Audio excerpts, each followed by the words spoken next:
Shalom, selamat ketemu, berjumpa kembali dalam channel ini untuk kita membagi-bagi berkat firman Tuhan. Oleh karena itu, sebelum kita mendengar firman Tuhan, mari kita berdoa terlebih dahulu saudara-saudaraku, agar Anda tidak bosan untuk mendengar sabda dan firman Tuhan. Dan saya akan sampaikan beberapa pesan-pesan Tuhan untuk kita semua. Mari kita berdoa. Bapa di sorga, terima kasih Kau izinkan kembali hamba-Mu berjumpa dengan jemaat yang mendengarkan firman Tuhan melalui channel ini. Hamba sangat berterima kasih apabila sampai hari ini tubuh kami masih sehat dan kami diberkati oleh Tuhan dengan umur yang panjang dan kasih karunia yang berlimpah atas hidup kami. Oleh karena itu Bapa, saat-saat banyak saudara-saudaraku yang sendirian, yang sedang sedih, yang merasa tertekan, biarlah pada hari ini mereka terhibur dengan firman yang akan hamba sampaikan. Biarlah semua itu kehendak-Mu yang jadi Tuhan, rencana-Mu yang jadi, bukan kehendak hamba-Mu sendiri. Sampaikan isi hati-Mu kepada mereka semua Tuhan, dan kepada hamba-Mu sendiri.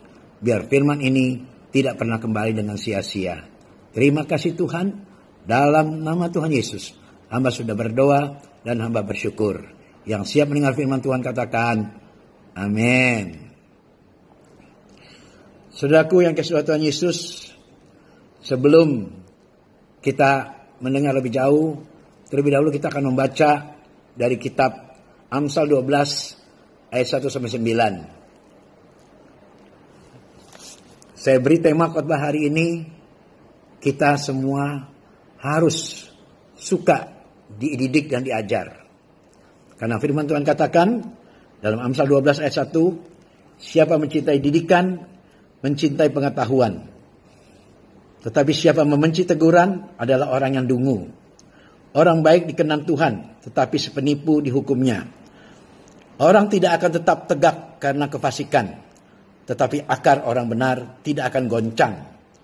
Istri yang cakap adalah mahkota suaminya, tetapi yang membuat malu adalah seperti penyakit yang membusukkan tulang suaminya.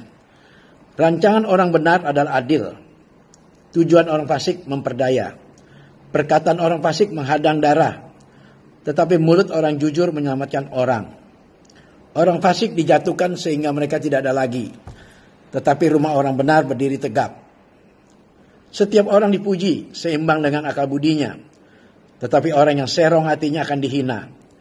Lebih baik menjadi orang kecil, tetapi bekerja untuk diri sendiri, daripada berlagak orang besar, tetapi kekurangan makan. Orang benar memperhatikan hidup hewannya, tapi belas kasihan orang fasik itu kejam. Demikianlah firman Tuhan yang terambil dari kitab Amsal 12 ayat 1-10. Amsal mengajarkan siapa mencintai didikan akan mencintai pengetahuan. Tetapi siapa yang membenci teguran adalah orang yang dungu. Pintar dan cerdas seseorang itu menunjukkan seberapa suka dirinya terhadap didikan dan ajaran. Jadi indikasi seorang yang pintar dan cerdas adalah mau dididik dan suka diajar.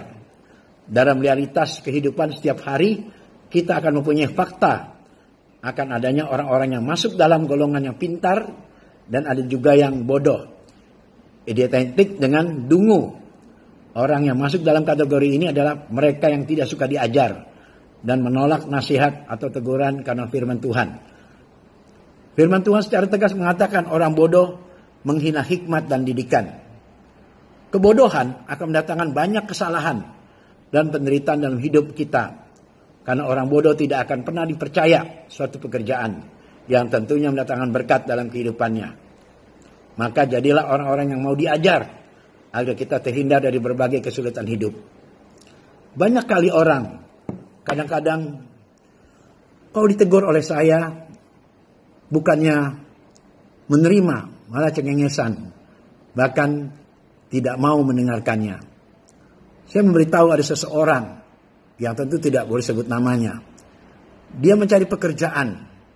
Saya bilang, waktu saya dulu mencari pekerjaan, apa saja pekerjaan yang kita mau terima, terima saja selagi kita menganggur. Jangan kita pilih-pilih pekerjaan. Jangan mau soal gaji. Jangan mikirkan uang. Waktu itu, orang kadang-kadang akan melihat, seriusnya kita pengen bekerja. Waktu pertama kali saya kerja, saya katakan begini, asal saya bekerja apapun saya kerjakan. Dan waktu itu, bos pertama saya bertanya, kamu kuat pekerjaan ini? Karena kerjaan ini agak berat. Saya bertanya, di sana ada yang kerjaan tidak? Ada. Pria apa wanita? Pria. Saya juga pria. Kalau dia kuat, saya juga kuat. Ini kita dagang beras katanya. Bisa angkat 50 kilogram. Saya bilang saya sanggup angkat. Terkejut bos itu. Kalau gitu boleh kamu kerja sama saya. Karena saya serius. Benar-benar mau kerja. Berapa mau terima gaji?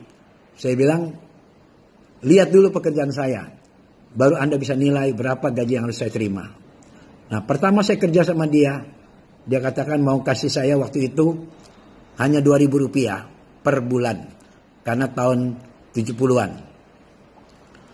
Nah, lalu saya bekerja.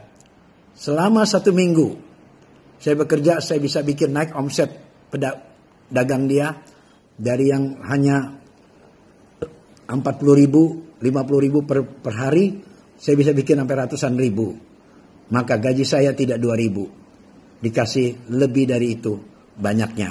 Nah, inilah contoh kalau kita mau bekerja. Betul-betul serius dalam pekerjaan. Maka kita tidak akan pernah kalah. Dan kita tidak pernah gagal dalam pekerjaan. Sampai akhirnya saya jadi pengusaha. Karena apa? Karena ketekunan dan mau dididik dan mau diajar dengan baik. Salam sukses saudaraku semua, ya. Biarlah pelajaran hari ini menjadi berkat buat kita untuk kita tidak pernah menyerah dalam menghadapi hidup ini. Senanglah kalau dididik dan diajar, jangan bersungut-sungut. Percayalah, Tuhan tidak pernah tinggalkan kita.